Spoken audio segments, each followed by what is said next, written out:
Salut, c'est Christophe et bienvenue dans cette nouvelle vidéo. Aujourd'hui, on va voir ensemble, étape par étape, comment créer son listing sur Amazon de la manière la plus simple et la plus rapide possible pour que enfin tu puisses vendre ton produit sur Amazon. Alors j'espère que cette vidéo va t'apporter énormément de valeur. Si c'est le cas, n'hésite pas à mettre un like, un commentaire et abonne-toi à la chaîne si ce n'est pas déjà fait. Active aussi la notification pour ne pas rater les prochaines vidéos.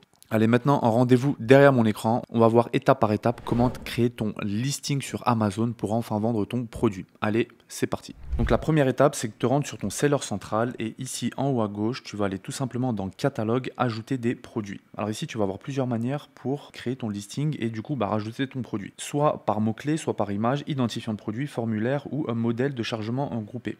À savoir qu'Amazon fait évoluer constamment cette page-là, mais en tout cas, cette méthode-là, elle est valable en 2024 et ça va être la meilleure manière de créer ton listing. Donc ici, la recherche par mots-clés, ça va être tout simplement, tu vas dire à Amazon si ton produit existe déjà dans son catalogue. Je te déconseille fortement de faire ça parce que tu vas te placer sur la fiche produit d'un vendeur et c'est pas du tout ce qu'on veut. Comme par exemple ici là sur des caméras de surveillance, en fait, hop, on va voir ici qu'il y a du coup plusieurs vendeurs qui sont positionnés sur ce listing et nous c'est pas du tout ce qu'on veut, c'est pas du tout la stratégie qu'on va mettre en place parce que là malheureusement ça va être problématique pour toi étant donné que tu vas arriver en second choix pour l'achat de tes clients. Donc là comme on le voit il y a plusieurs vendeurs qui sont positionnés et du coup tu n'auras pas ce qu'on appelle la buy box. La buy box c'est tout simplement ici ce petit bouton ajouter au panier, acheter cet article. Étant donné que tu vas arriver sur le second choix de ce vendeur, tu vas perdre énormément en visibilité, en attention et tes clients ne te verront pas.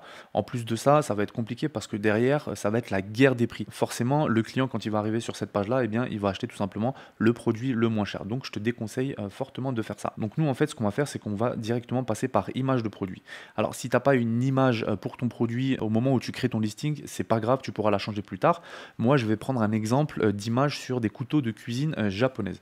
Donc, je vais tout simplement charger une image de mon couteau de cuisine. Une fois que c'est fait, j'ai juste à appliquer sur soumettre. Ces manières de faire, pour l'instant, ça ne nous intéresse absolument pas. Là, on va vraiment aller au plus simple. Une fois que j'ai soumis mon image de produit, même si c'est pas encore la bonne, c'est pas grave, eh bien, on va arriver sur ce menu. Donc, c'est là où est-ce qu'on va commencer à construire, à builder son listing. Ici, bon, pour l'instant, on va pas remplir ce cadran, ça nous intéresse pas. Par contre, ce qui va nous intéresser, c'est ici, c'est le nom de l'article. Le nom de l'article, c'est tout simplement le titre produit. En gros, ça ressemble à ça. Il faut que ce soit le titre le plus précis qui va vraiment identifier ton produit et surtout, tu vas dire à Amazon où est-ce que ton produit va se positionner, sur quelle niche, sur quelle catégorie. Donc, je te conseille fortement d'être un maximum précis. Pour nous, ça va être du coup couteau de cuisine. Alors, moi, je vais tout simplement mettre couteau de cuisine japonais. Hop, pour le moment, ça fera l'affaire. Donc là, il y a Amazon qui va te proposer le type de produit. Donc nous, voilà, ça nous va tout à fait pour le moment. Hop, on confirme et là, on peut passer à l'étape suivante. Lors de l'étape suivante, ici, ce qu'on va voir, c'est l'arborescence. En fait, c'est tout simplement la catégorie et la sous-catégorie auquel va appartenir ton produit. Si par exemple, tu as un doute et tu ne sais pas vraiment si c'est ça, je t'invite tout simplement à aller sur Amazon directement et faire la recherche. Je vais te montrer comment est-ce qu'on fait pour retrouver les catégories. Donc j'ai tapé ici couteau de cuisine japonais dans la barre de recherche, je vais aller sur n'importe laquelle et là je vais me rendre sur un listing d'un concurrent et je vais descendre ici tout en bas et voilà, ici on va retrouver les deux catégories sur lesquelles se place ce concurrent. Donc on va voir ici cuisine et maison et couteau de chef. Donc c'est exactement ça qu'on recherchait et on peut confirmer du coup le choix d'Amazon. Donc là on reste sur ça, couteau de cuisine, couteau de chef. Il y a ensuite la partie variante. La partie variante c'est tout simplement les différentes variations qu'il peut y avoir sur ton produit, que ce soit un produit avec des couleurs différentes ou des tailles différentes, des modèles différents pour le même produit. Il y a deux manières de faire. Comme on voit par exemple sur ces couteaux de cuisine, on voit que ces couteaux sont totalement similaires et pourtant ce sont des produits qui vont être vendus différemment. Quand on prend par exemple ce produit-là, eh bien, on voit que sur la même page, il peut y avoir plusieurs variations différentes. Le choix de cette stratégie va tout simplement être défini par ta concurrence, si tu as beaucoup de concurrents ou pas. C'est exactement ce que j'apprends aux membres de ma formation pour pouvoir construire efficacement ces variations produits dans mon programme d'accompagnement Amazon Cashflow. Donc là, nous, pour le moment, notre produit ne présente absolument pas de variation, donc cette cachette, on ne va pas la cocher. Ensuite, la marque ici, ça va être tout simplement la marque que tu auras déposée auprès de l'INPI, l'Institut national de la propriété intellectuelle. C'est vraiment très important pour toi que du coup tu déposes ta marque parce que ça va éviter en fait aux concurrents de pouvoir se positionner sur ton produit et de vendre ton produit sous une marque qui n'est absolument pas protégée. Donc je te conseille fortement de t'inscrire auprès de l'INPI. Donc je te déconseille de cocher cette case là si ton produit n'a pas encore de marque. Donc moi je vais mettre par exemple JapCut. Voilà, c'est bon, la marque n'existe pas, mais c'est pas grave, ça va être pour l'exemple. Ensuite, ici, l'identifiant du produit, c'est tout simplement le code barre. Le code barre, c'est quoi? Aujourd'hui, tu as plusieurs choix de création de code barre. Il faut que tu puisses, du coup, sur le site GS1 France, c'est le site officiel pour pouvoir acheter des codes barres. Il ne coûte pas cher, c'est moins d'une centaine d'euros pour les 10 000 codes barres. Toi, tu auras besoin que d'un seul et unique code barre. C'est ce code barre-là qui va permettre à Amazon d'identifier d'indexer ton produit sur un code unique en interne dans le système d'Amazon. Donc nous, ce qui va nous intéresser, c'est EPC, EAN et GTIN. Tu peux retrouver ici en fait les différents codes barres qui peuvent exister. Donc il y a ISBN, ça va être plutôt côté Japon. L'UPC, ça va être les codes barres qui vont être destinés côté USA. Nous, ça va être EAN, GAN, donc ça va être ce que nous on va utiliser, ou GTIN, les deux fonctionnent bien pour l'Europe sans aucun problème. Donc ici, moi je vais mettre pour l'exemple un numéro à 12 chiffres. Hop, qui n'existe pas. Et toi, bien évidemment, tu mettras ton numéro de code barre. Ici, il y a Amazon en fait qui nous propose, il voit qu'il a matché le produit que j'ai mis voilà, que je suis en train de construire avec un produit déjà existant. Il y a de fortes chances que ça ne matche absolument pas, donc non, ce n'est pas mon produit. On retourne au formulaire. On passe maintenant à l'étape suivante. Ici, il faudra que tu mettes une description produit. La description, c'est tout simplement la description de ton produit. C'est quand on est voilà, sur ta page de vente produit, eh bien, tu vas avoir une description de ce type-là. Il faudra que tu puisses mettre un maximum de mots-clés. Amazon est avant tout un moteur de recherche. Et donc, quand le client va venir sur Amazon, eh bien, il va faire sa recherche de produits en fonction de certains mots-clés. Il faut que toi, tu puisses mettre l'ensemble des mots-clés que tes clients pourront potentiellement taper, rechercher dans ce moteur de recherche Amazon pour tomber sur ton produit. Attention tout de même, il faut quand même que ta description soit assez cohérente. Il faut que ce soit un langage quand même humain et que tu puisses incorporer à l'intérieur pas mal de mots-clés. Ça sert à rien de multiplier le même mot-clé dans la description parce que ça ne va pas apporter plus de poids sur ton mot-clé pour la recherche, mais un seul mot-clé, ça suffira largement. Donc ici, il faudra que tu mettes cette description. Donc moi, je vais mettre une description assez simple hein, pour l'exemple. Ce magnifique couteau de cuisine. J'ai vraiment mis un truc assez simple. Hop. Ensuite, les puces. Alors, les puces, c'est ce qu'on va retrouver en fait ici directement, aussi appelé les bullet points. En gros, sur chaque listing, on va retrouver plusieurs, on va dire, éléments. Donc il va y avoir ici le titre. Le titre, c'est vraiment important de s'attarder dessus et de faire un vrai travail en profondeur pour mettre des titres qui vont être, pour mettre un titre qui va facilement se référencer. Comme ça, tu puisses arriver sur la première page de vente. Donc c'est là où est-ce que vraiment tes mots-clés auront le plus fort impact et la plus forte pondération au niveau du score. Il y aura ensuite la partie ici bullet points. Donc c'est là où est-ce que tu vas décrire ton produit de la meilleure manière. Attention, il faudra que tu apportes énormément d'arguments marketing, mais il faut plutôt que tu sois focus sur le bénéfice de ton produit et pas sur l'aspect technique. Ensuite, tu vas retrouver ici un peu plus bas la partie description du produit. Donc ici, c'est tout simplement bien les bullet points. Tu peux en mettre jusqu'à 5. Donc moi, pour l'exemple, hein, pareil, hein, je vais mettre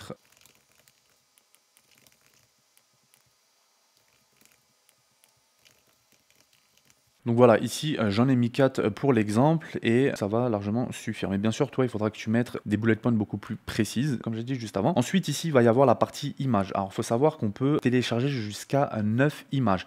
Par contre, sur l'affichage d'un produit, eh bien, on voit qu'il n'y a uniquement 6 images. Et pour avoir accès aux 9 images, il faudra cliquer du coup hop, sur une image et c'est là où on voit que du coup, il y aura tes 9 images d'affichées. Donc là, là, il y en a 8, mais tu peux aller jusqu'à 9 images. Donc c'est pour ce que je vais te conseiller en fait, c'est du coup de remplir les 9 images, mais les deux dernières, donc là c'est la 8e et la 9e, tu vas mettre les images les moins importantes, les moins pertinentes. Par contre, sur l'image principale, donc ça va être la première image, il y aura des conditions et des règles à respecter, parce que du coup Amazon impose une certaine normalité au niveau des images. Comme par exemple, on va voir ici sur ces sacs à dos, on voit qu'il y a toujours un fond blanc et que l'image doit respecter certaines règles, comme par exemple, il faut que l'image principale puisse prendre, le produit puisse prendre 85% de l'ensemble de ton image, qu'il y ait un fond blanc, un certain sizing à respecter, donc une certaine résolution, une certaine dimension à respecter aussi. Enfin voilà, il y a toute une liste. Si tu veux la liste complète des normes à respecter pour pouvoir télécharger ton image principale, n'hésite pas, il y a un lien dans la description et tu peux télécharger ce document 100% gratuitement sans problème. Donc là, j'ai téléchargé mon image principale et je peux passer à l'étape suivante. Donc là, il me met un message d'erreur, c'est normal parce qu'il y a encore d'autres informations à indiquer. Le numéro du modèle. Le numéro du modèle, c'est quoi? C'est tout simplement un numéro que toi, tu vas inventer, entre guillemets, sur ton produit. Ça va être tout simplement pour toi en interne, pour pouvoir l'identifier et que le système aussi Amazon puisse l'identifier. De manière générale, ce qu'on fait, c'est qu'on met le nom du produit suivi d'un chiffre ou de la couleur, si tu as différentes couleurs pour ce produit. Ça peut être par exemple couteau cuisine, ça peut être, voilà, je vais te le faire en direct. Hop, couteau cuisine. numéro 1, voilà, ça peut être par exemple ça. Alors quand tu as un seul et unique modèle, un seul et unique produit, c'est facilement gérable. Mais demain, si tu as une centaine de produits, toi aussi en interne, tu vas pouvoir du coup identifier tes produits selon ton indexation que tu as créée en interne. Ensuite, le fabricant, ça va être tout simplement ta marque. Donc moi, j'avais mis Jap Cut. Ensuite, on passe sur la partie mots-clés. C'est tout simplement la partie back-end. C'est là où est-ce que tu vas définir un maximum de mots-clés les plus pertinents qui vont identifier ton produit, que ce soit des mots-clés courts ou des mots-clés longs, comme par exemple couteau de cuisine. Couteau de cuisine japonais, c'est un mot-clé long. Couteau, ça va être un mot-clé court. Couteau cuisine japonais ergonomique. Couteau cuisine japonais noir. Enfin voilà, tu vas mettre toute une liste de mots-clés comme ça et c'est ce qu'on appelle les back-end keywords. Ça, tes clients ne le voient pas. Ça va vraiment rester en interne, donc sur ton back-end, sur ton système à toi. Et c'est là où tu vas pouvoir du coup faire indexer ton produit et pouvoir le placer sur les bonnes catégories. Et c'est là où est-ce que tu vas faire ça. Si tu vas aller plus loin dans la partie back-end keyword, j'apprends aussi aux membres de ma formation à rentrer plus en profondeur, à optimiser cette partie-là pour pouvoir justement être dans les top vendeurs. Et on a tout un module complet où on rentre vraiment en profondeur dans cette stratégie. Ensuite, les matériaux. Après, ça va vraiment dépendre de ton produit. Donc là, je pense que toute cette partie-là, je ne vais pas la remplir parce que bon, ça va dépendre de ton produit. Mais je te conseille de remplir tout ça au maximum parce qu'en fait, c'est si tu veux, quand le client arrive sur Amazon, donc sur le produit qu'il est en train de chercher, ici, il va y avoir tout un tas d'éléments. Tu vois, ici, il va pouvoir filtrer sur tout un tas d'éléments et plus toi, tu vas être précis justement dans le remplissage de ces informations et plus les clients pourront te retrouver facilement parce que peut-être que les couteaux de cuisine, ils veulent des petits, des grands, des lourds, des moins lourds, des en acier, en plastique, enfin voilà, peu importe, il y aura tout un tas d'informations à apporter et c'est ici que tu vas faire ça. Moi, je te laisserai du coup regarder tout ça plus en profondeur. Donc ça, c'est vraiment la partie information détaillée du produit, mais il n'y a vraiment rien de compliqué, ça se passe assez facilement.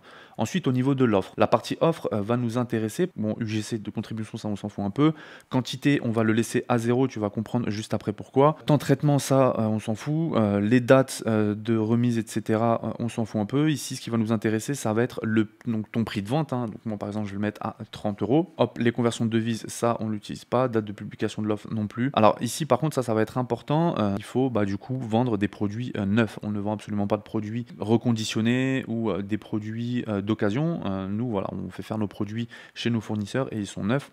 Donc toute cette partie-là, hop, je te laisserai la remplir. Il y a des champs qui ne sont absolument pas pertinents comme les codes taxes sur les produits, la date de parution sur Amazon, enfin voilà, tout ça on s'en fout un peu. La quantité maximale par commande, ça aussi pareil, je te recommande d'en mettre 3 ou 4, 5 maximum. Ça va justement bloquer les clients, les petits malins qui veulent acheter en grosse quantité et ensuite peut-être avoir des discounts ou des remises par rapport à ça. Hop, ensuite la partie option de cadeau, ça aussi je rentre plus en détail justement dans mon programme d'accompagnement Amazon Cashflow parce que tout simplement, voilà, ça c'est avantageux justement de le remplir de la bonne manière pour être top vendeur et justement voilà, ça en gros ça va nous faire booster nos ventes et on va envoyer les bons signaux à l'algorithme pour multiplier les ventes. Ensuite, le canal de livraison. Ici, il y a deux manières de faire. Je vais expédier cet article moi-même ou Amazon expédie et s'occupe du service client. Moi, je pousse énormément à ce que, plutôt je recommande fortement, en tout cas mon business model aujourd'hui est basé sur du FBA, Fulfillment by Amazon, donc c'est le deuxième choix. Le premier choix ici, c'est que tu dis à Amazon en fait que tu vas passer par du FBM, Fulfillment by Merchant. C'est que tout simplement, c'est toi qui vas t'occuper de la logistique avec le client, c'est toi qui vas t'occuper du support client. C'est que tout simplement, toi, au lieu d'envoyer tes produits dans les entrepôts d'Amazon, tu vas les envoyer dans tes propres entrepôts à toi. Tu vas juste raccorder, connecter ton entrepôt au système Amazon. Tu vas juste utiliser Amazon pour la page de vente. Et par contre, derrière, tout ce qui va être livraison client, tout ce qui va être livraison du dernier kilomètre, support client, gestion des stocks, etc., c'est toi qui vas le gérer à 100%. Moi, je ne suis absolument pas sur ce business model-là. Moi, je suis plutôt sur le business FBA. Donc, si toi aussi tu es sur du FBA, eh bien, je te recommande fortement de passer par Amazon, expédie et s'occupe du service client. D'ailleurs, c'est même un avantage pour toi parce que quand par exemple le client fait une recherche plutôt en étant FBA, le client va bénéficier de tout ce qui va être livraison gratuite, n'apparaîtra pas dans le listing et tu perdras forcément de la vente et de la visibilité. Donc ensuite pareil ici, ça va être tout simplement des informations techniques sur ton produit. Donc encore une fois, je te recommande fortement de remplir un maximum cette partie-là.